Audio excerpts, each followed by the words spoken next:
السلام علیکم ملګرو. یو ځل بیا زه تاسو ته په پښتو تعلیم کې هرکلی وایم. ملګرو، نننۍ ویډیو چې کومه ده زمونږ خاص د ټلینار یوزر دپاره ده. مطلب دا د هغه کسانو دپاره ده چې کوم ټلینار سیم استعمالوي. مطلب کله چې موږ یو پیکیج اخلو چې هغه د انټرنیټ وي، که هغه د میاشتې وي، که د هفتې وي، نو په هغې کې موږ سره دا د ظالم بچي یو حساب کوي چې په هغې کې هغوی لیکلي چې دا ډیټا چې کومه ده دا به نن موږ د شپې د مطلب د 1 بجې نه تر سهار 11 بجو پورې استعمالوو. مطلب دا چې څه ډیټا موږ ته د شپې راکوي او سره ته د ورځې راکوي، او باقي داسې وي چې کله کله زمونږ یو پیکیج کې منټونه ډېر په کار وي، نو په هغه پیکیجو کې منټونه ډېر نه وي، یا زمونږ ډیټا ډېره په کار وي نو هغه پیکیج کې ډیټا لږه وي، منټونه پکې ډېر وي. مطلب د هغوی د مرضی پیکیجونه وي. په دې نننۍ ویډیو کې موږ تاسو ته یو طریقه ښیو چې په هغې کې به تاسو د خپلې مرضۍ منټونه، د خپلې مرضۍ پیکیجې او د خپلې مرضۍ مطلب سوشل ایم بي یا اس ام اس هر څه اخیستی شئ. نو دغه طریقه ده، تاسو موږ سره ووسئ. نو په دې کې موږ ته ملګرو تاسو ته پکار دي چې په خپل موبایل کې د مای ټلینار اپ ډاونلوډ کړئ. دا چې دی د دې ډېر ښایسته فایدې دي. زه تاسو ته اوس یوه ښیم چې دا کله تاسو دې کې ډاونلوډ کړئ دا تاسو اوپن کړئ. نو په دې کې وړومبی دا چې تاسو ته به ستاسو امبیانې شو کړي، تاسو ته به ستاسو منټونه شو کړي، تاسو ته به ستاسو اس ام اس شو کړي، تاسو ته به هر څه شو کړي. دویم دا چې د دې په ذریعه تاسو د خپلې مرضۍ پیکیج اخیستی شئ. په دې کې څه خپل پیکیجونه دي، مطلب چې انټرنیټ آفر چې کوم دي ګوره دا د پیکیجونه دي، خو په دې کې یو غضب دا دی چې په دې کې داسې حساب دی چې دا یو د 10-20 جی بي کو پیکیج دی، فرض کړه دا الټرا پلس 20 جی بي. نو په دې کې یو غضب دا دی چې دې کې دا 10 جی بي چې کومه دا د شپې ده، د 1 نه تر 11 بجو پورې سهار. نو اکثر موږ سره څه حساب کتاب وشي د ورځې امبیانې خو زموږ ختم شي او د شپې هغه پرتې دي، استعمال نشي نو فضول شي. په دې کې زه تاسو ته یو طریقه ښیم چې هغه د میک مای اون آفر.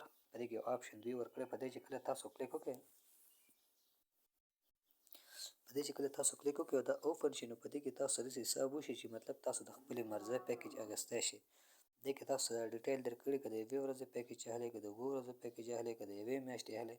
په دې کې تاسو چې کولی شئ چې تاسو ته د خپلې مرضۍ امبیانې هم اخیستی شئ، تاسو دې نه د خپلې مرضۍ آل نیټورک منټونه هم اخیستی شئ، تاسو دې نه د خپلې مرضۍ مطلب سوشل ایم بي هم اخیستی شئ تاسو، او هغه د عام پیکیجونه چې کوم کېږي د هغې د ریټ نه به ارزان تاسو ته میلاویږي. او بله غټه فایده به پکې دا وي چې دا به چې کوم دی د شپې او د ورځې لګاتار وي.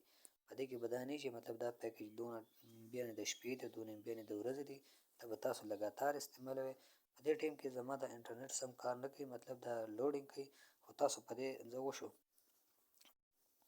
دا ګوره تاسو له درکړي دي، مطلب چې څونه منټونه اخلي، د 1 ورځې دپاره اخلي، د هفتې دپاره اخلي، د میاشتې دپاره اخلي، څونه ټلینار منټونه ستاسو په کار وي، څونه آل نیټورک په کار وي، څونه پکې امبیانې په کار وي، پوه شوې، څونه پکې اس ام اس هم په کار وي، څونه ستاسو سوشل ایم بي په کار وي. صحیح شو که نه؟ دا تاسو ته ښه چې تاسو دونه هر څه اخیستی شئ. ها، او یوه غټه فایده پکې ګوره بله دې کې دا ده چې دې کې تا موږ ته د اپر پرایس لیکلی دی، نو په دې کې لیکلی دی د 1 میاشتې پیکیج دی، خو په دې کې دا شی نشته دلته کې موږ سره، مطلب چې ګینې موږ به دا د میاشتې دی، خو دې کې دا شی نشته چې مطلب دې کې به دونه امبیانې تاسو د شپې استعمالوئ، دونه امبیانې به د ورځې استعمالوئ. او پرایس هم چې کوم دی د هغه ځای د بنډل نه ارزان کېږي. که تاسو سره په موبایل کې بیلنس وي نو خو تاسو به اکټیو ووهئ، د دې ځای نه بیا وکړئ. موږ سره په دې ټایم کې موبایل کې بیلنس نشته، او که تاسو سره ایزي پیسه اکاونټ وي نو تاسو به د هغې نه دا لوډ ووهئ. لوډ چې تاسو ووهئ، که دا تاسو خپل نمبر ته کوئ، خو دلته کې ستاسو بره نمبر لیکلی شوی هغې ته بوشئ، او که نه چې د یار دوست ته کوئ، دلته کې د بره ځای کې به د هغوی نمبر تاسو انټر کړئ، نو هغوی ته بوشئ. دلته کې به خپل یو ایمیل ولیکئ. ایمیل چې کله تاسو ولیکئ دا به کنفرم آرډر کړئ.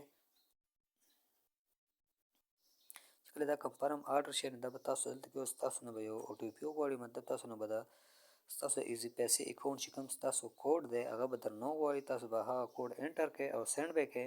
تاسو کله هغه کوډ سینډ کړئ تاسو به یو میسج راشي چې تاسو پیکیج اکټیو شو او ستاسو د ایزي پیسې اکاونټ نه به هغه بیلنس کټ شي. نو ډېر ښایسته آپشن دی، تاسو په خپله هم استعمال کړئ، ځکه چې څوک نیټ استعمالوي د هغوی دپاره دا ډېر ښه آپشن دی. او غټ فایدهناک څیز دا دی چې مطلب تاسو ته هغه د شپې او د ورځې حساب کتاب ترې ختم شي. ستاسو پیکیج دی، بس که د شپې استعمالوئ او که د ورځې استعمالوئ تاسو سره همغه امبیانې پرتې وي، او که دا ویډیو ستاسو خوښ شوي نو زموږ ویډیو لایک کړئ، چینل سبسکرایب کړئ، دا ویډیو ځان سره په فیسبوک باندې شیر کړئ چې نور څوک هم ترې فایده واخلي. د ویډیو کتو دپاره ډېره ډېره شکریه.